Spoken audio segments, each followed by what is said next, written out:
ছোট্ট গোপাল ৩.৫ বছর বয়স। এই বয়সে অন্য শিশুরা যখন মাঠে দৌড়ায়, খেলে, হাসে, গোপাল তখন লড়ছে নিজের জীবনের সঙ্গে। জন্ম থেকেই তার পায়ে নেই কোনো শক্তি, তাকে বসালেই ছোট দেহটা ভাঁজ হয়ে যায়। আর তাই ঘরের মেঝেতে করা ২.৫ ফুট গভীর এই মাটির গর্তই এখন তার একমাত্র ভরসা। এখন এই গর্তে দাঁড়িয়েই সে যেন তার নিজের পায়ে দাঁড়ানোর স্বপ্নটাকে আঁকড়ে ধরে আছে। খেলাধুলা আর অন্যান্য শিশুর মতো দৌড়ঝাঁপ নেই তার জীবনে।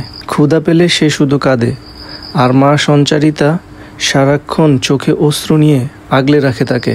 আসলে মায়ের তুলনা মা নিজেই। সন্তান যতই খারাপ হোক, দেখতে কুৎসিত হোক কিংবা প্রতিবন্ধী হোক, সন্তানের প্রতি ভালোবাসা কোনো অংশেই কমে যায় না।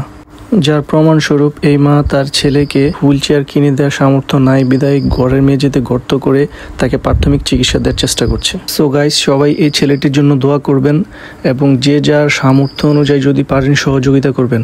আসলে কে কোন ধর্মের সেটা কোনো বিষয় নয়, মানুষের বিপদে মানুষ পাশে দাঁড়ানোই সর্বোত্তম কাজ।